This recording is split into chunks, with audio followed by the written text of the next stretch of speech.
guys, my name is Lovett Bembo and welcome to my YouTube channel. Guys, it's been forever. It's been a while. I really missed you guys so much. So about I think in September we clock 1 years old. So yeah, this channel is a year and some months old.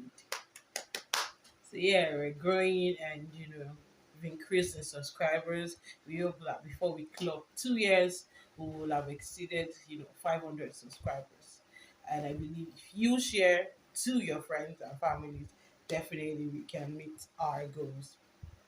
Okay, guys, welcome once again to Love It Bamboo's channel. If this is your first time of being here, please like, subscribe. Okay, no, it's first. Subscribe, like, comment, and share with your friends and family. So, for those that don't know, probably you didn't watch our intro video.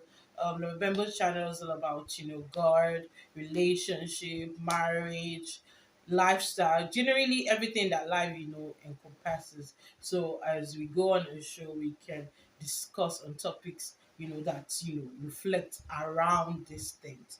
So yes, welcome once again to my channel. Okay, yeah, I believe you liked, you've subscribed. Okay, so today I'll be discussing about the importance of praying in marriage or prayer in marriage, basically. So that's our topic, what I discuss for today: praying or prayer in marriage. So sometimes some people like feel like like naturally we human beings, we are emotional people. So we like to move by emotions, we like to move by how we feel in the moment. So if we're happy, you can see it in our expressions. If we're moody, you can see it in our expressions and all of that good stuff. So basically, like I said, I'm going to be talking about prayer in marriage. So one of the things that is key, you know, I'm still a baby in marriage. About going to almost 2 years in marriage, and one of the things I've learned over this couple of this period of time. I can't say couple of years because the years have not one. So this period of time, one of the things that I've learned is that you cannot take prayer about out of marriage.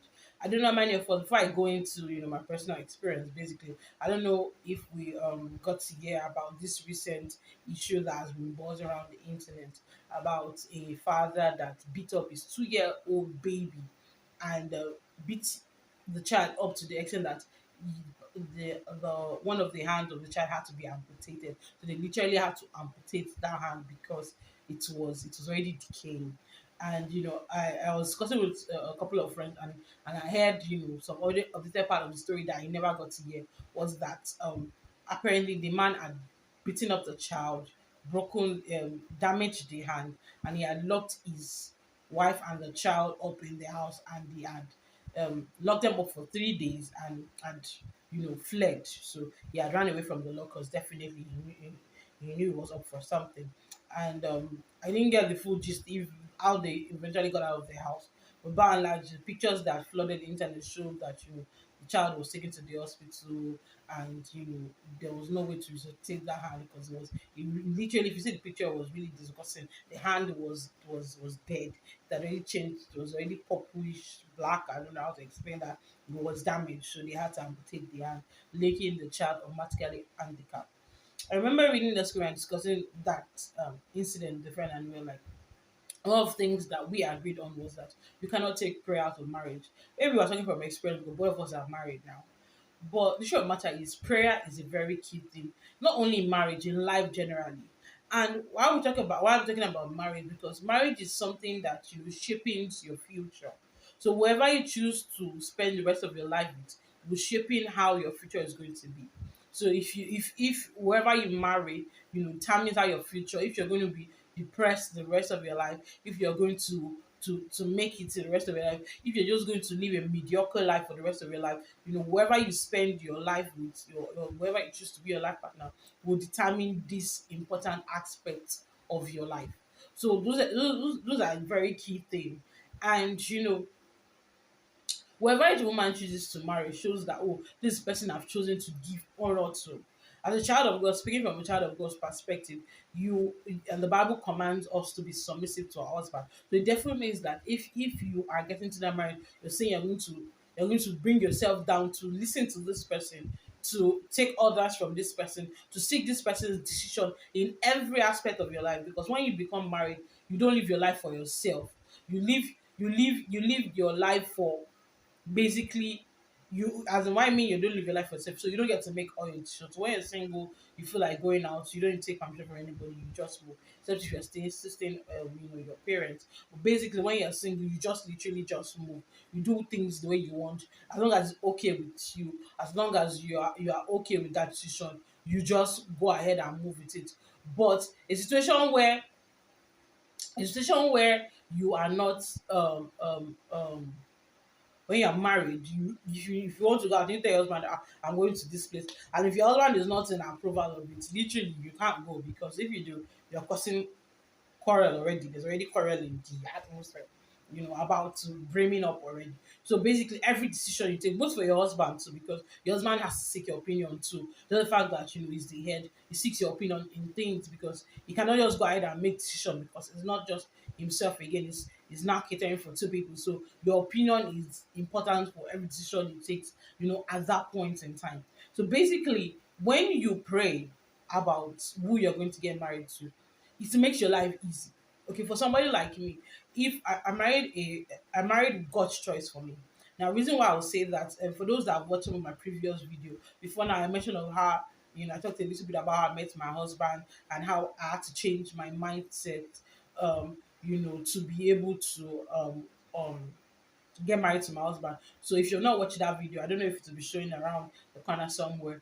Go and check out the video that talks about how meeting my changing my mindset led me to getting married. So like literally before I met my husband, I had my spec.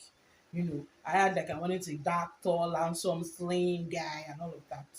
You know, and my husband is none of those things. He's the opposite of all of that.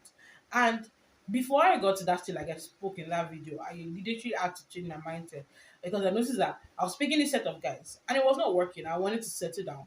And at the end of the day, yes, we get a relationship. And after a time, we never saw ourselves going to that point of saying, we want to get married and all of that. And I wanted to get married. So I had to come to terms with the fact that, okay, there's a saying that if you can't keep doing the same things all over and over again and expecting a different result. So if you're doing the same thing over and over again and you're expecting a different result, then you're deceiving yourself. So I realized, oh, it was the choices I was making in my physical attribute, or what I wanted my man to look like, that was becoming an issue. I won't deny the fact that I was more concerned about those physical attributes before the inner that's the inward attribute. So it could be good looking on the outside and it could be a devil on the inside. We see this every day in life. So I had to get to a point where, okay, God, you know the plans. Bible says that before you were conceived, I knew you, I formed you. So God already knows tomorrow, even before I go into tomorrow. So I had to come to terms with, okay, God, I didn't want to choose for myself. I wanted you to choose for me. I want you to make that decision for me that will be good for me and my future. So and that was when I met my husband through a very good friend of ours. So go back to the topic talking about praying in husband. So I prayed before I met my husband. So when he even came, and I was still, definitely you've lived your life, this is all that you want. To get to that point where you now accept that, okay, I'm now cool with this, a man being like this, and I'm fine with it. It took me a while. When I met him, when I told my friend, like, this guy is not like this is, because the husband is on the chubby side, and I just had to make up my friend was like, I should open my heart. I should not just be quick to make decision. I was like, glad I listened to her, and I also listen to the Holy Spirit. And eventually, we didn't even date for too long. I and my husband dated for roughly like 3 months before we got married. So we didn't do long dating, From the beginning of the relationship, and one reason why it stood out for me like that was because from the beginning of the relationship, I still know what I wanted from the get go. So when we got to know ourselves, I told him I was ready to settle down. So I was in the business of playing games. So if I was going to do this with him, I was in it for the long run. So I told him my terms and condition. I wanted to wait to marriage. I just told him all the things I wanted the relationship to look like. And I put it out there because I wanted him to make decision. Okay, do you want to be with me or not? So it was up to him to make that decision if you were going to play this role in my life, because this is this decision I've decided to make. And if you're coming along with this journey with me, then these are terms and conditions. These are my terms and conditions. So I had my terms and conditions basically. Most times, most things that women don't know, that you have the power in the relationship. You have the power to determine how the relationship goes. Because I had stated my rules and what I wanted from this relationship, my husband knew that okay, this lady was not here for okay, let us see how it goes situation. She was in this relationship to settle down. So if I was ready to settle down, then I'm going in. And luckily for my husband was at that stage where him too was looking for a life partner. He wanted to settle down. So we had that in common. So we could say, okay, let's go into a relationship, because we had defined the terms and conditions. So don't even go into a relationship where you say see how it goes. You don't do that. You must know why you are dating. Don't date for dating sake. Don't say everybody's dating, I want to date. It's for me, it's advisable for ladies, even guys, to wait till the right time when you're ready, when you're mentally ready for a relationship, when you are dating to settle down. Most of us, I myself inclusive, I started dating pretty early in life. I just I went everybody's having boyfriend, me, so I wanted to have boyfriend and all of that. But I got to learn along the way. So it's better for you not to experience that. There were good times, there were bad times, but yeah, I learned in the process. But it was better for me. Now that I know better, I saw the importance of waiting till that point in time. You can have friends. It doesn't mean that you cannot have guy friends, but ensure that at that point in time it's just friendship, because you're not ready to settle down. So in the aspect of praying in relationship, one of the things that I would like some certain things. I don't want this video to be too long. So I would like some certain things. So one of the key things that is important why praying is because God knows your husband better than you do. So no matter how you date, no matter how long you have dated, but the fact that you're still dating, there's some characters that he might have, or things that he does that you might not have seen in the course of dating. And when you get married, you see them. And it takes the grace of God to now begin to adapt to these things, especially when they are total opposite of what you do or the way of life that you have been living. It's always going to be very difficult for you to adjust. So it is important that you pray, because if you don't pray before you get married, no man will definitely have character. There's no way, no matter how perfect it is, you will have characters that you don't like. You are not open to seeing a partner. So to manage that that character or attribute, you definitely need the grace of God. Now when I say character, I'm not saying the character of say is violent. It's not that one. No. Characters like maybe it's not it's not a romantic person, and you like romantic gestures. Characters, I'm talking about minor characters that can be overlooked. I'm not talking about characters like he get angry easily, he's aggressive, or he's abusive. That means he talks you down, makes you feel less than yourself. I'm talking about those characters that are red flags. No, I'm not talking about red flags. I'm talking about normal characters like maybe he tends to drop his clothes when he comes back, or men can be all over the place sometimes, not all though. But those are the characters I'm talking about. I'm not talking about those delicate ones.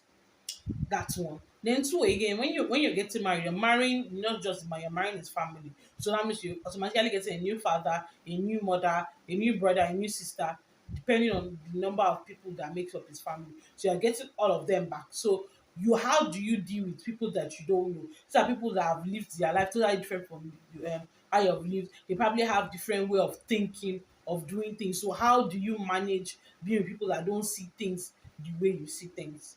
You need the grace of God, because sometimes it could be easy, sometimes it might not be easy. There are times where you need the grace of God.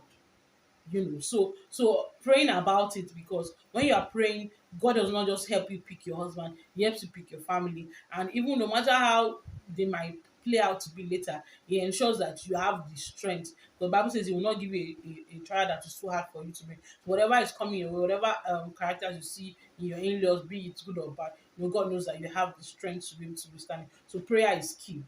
Prayer is key. Then another thing also, from I'll just pick three. The third but not the least is why one reason why you need to pray is because for as a lady we have goals. There are some men that believe, oh, their wife should not work, should be at home, they should pull out time housewife. The situation where you marry that kind of person that has that kind of opinion, and you want to be a business tycoon, or you want to be out there, you want to You want to do your own things. Probably you want to work, you want to start your business, you want to start your whatever it is that you want to do. If you have somebody that has that kind of opinion, you definitely know that there's going to be a problem because your desires are clashing. And most times people like that are adamant, they don't want to see things from your point of view. And that's why it's very important that when you are in dating, if you have these conversations, you should talk about these things. Take it it's important to discuss these things. You just have to talk about them. You cannot take it away from you. You have to talk about them. So that's those are 3 points I'm going to pick. So why I say praying for your husband, if he's somebody that turns out that okay, when in part of your dating, you never showed any sign that somebody that was violent, and all of a sudden it becomes violent in the relationship. If you don't pray, God will not open your eyes to see all these things. That's just truth. God will not open your eyes to see all these things. Because when you pray about it, maybe you're not even sure there, you're in the place of still in cutting it. God can bring a scenario that will make him bring out this attribute. And at that point in time, you have the opportunity to do what they say, run, no, run, no, run, no, run, while the sun still shines. Before you have bag full of regret. So these are one of few things. Then your family, because your extended family can what I mean, let me not call it, yeah, but it's still extended, but basically your in-laws can be a blessing and a curse in the marriage, because some men listening more to their in-laws, what they want their in-laws, whatever than you must have to be a man of his own, be a man of himself, be able to speak for himself in the midst of your father-in-law, your mother-in-law. So all of those things are important. People have issues. It could be that the man is even mentally unstable. He's not mentally, he's bipolar. Like I don't really believe in all those things, but it's there. It's a medical condition. It could be bipolar. It could have different attributes. 1 minute is like this, the other minute is this person. So it is important for you to seek in the place of prayer because God will reveal all these things to you. When you saw this, it's left for you to ask yourself, can I withstand this for the rest of my life? If you can, then go ahead. If you can't, that's the best time for you to end things and move in your own direction, move for what is better for you. And in terms of pursuing your dreams and goals, like I was saying, for myself personally, you know, I always wanted to do a YouTube video, but fair enough, we just apparently was immediately a month after, about a month after I got married. That was when I opened my YouTube channel. But I've been wanting to do it. I've just been when I say procrastinating about it for a while. I just kept on pushing it, and I just felt the nudge in my spirit. Okay, no more pushing it. We're doing this now, and I went with it. And if I didn't have an husband that push encourages me, I wouldn't do it. You know, for a while now, some those I'm following up for months now. I've not posted in a while. Can't remember even the last. I think sometime in July or so. To tell you, it's been over 3 to 4 months. But if you have somebody who encourages you, you want you to do what you have to do. You have to do your calling. Currently now, I head the teenage and youth ministry in my church, and I also teach children, on Sunday services. Now, if I didn't have an husband that allows me to serve God, I won't be able to do all these things because it's threatening. Sometimes I need money to be able to do some things. And those kind of ministry, you don't really have funds like that. So it means I'm taking out of my pocket, I'll go and serve my husband, bend my neck to get money to put things in place when we have programs and such. But if I don't have a man that supports my goals or allows me to do God's calling concerning my life, I won't be able to do all these things. So it is important, ladies, pray. I cannot, when like spoke earlier about the video that went viral about the man that beats up his son and all of that. I was so sad because there are some people out there that are looking for children. People have been married for years, no children. And this man, God bless you and your wife with children, and the best you can do was is a 2 years old child. You will cry. Even 5 years old children cry for no good reason. How much more a baby that is still 2 years old?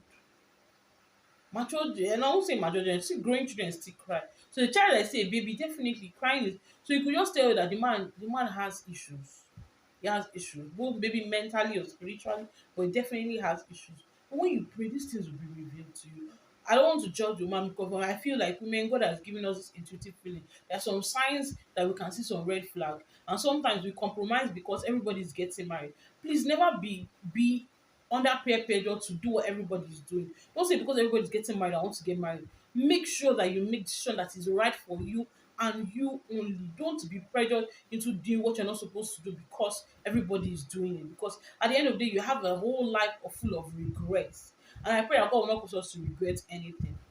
Okay, so I don't want this video to be longer than this. I hope with these few things I have given you reasons. There's so many reasons, you cannot exhaust them. why you need to pray. But these are just few of the things I've decided to discuss in this video. I don't want it to be too long. So I hope you enjoyed watching this video. Please like, comment, share with your friends and family, and I hope this bless you. Please comment in the section. If you want to put more points, more reasons why you should pray, please put in the comment section. Thank you. Till I come your way next time, I remain lovable and have a lovely day. Bye.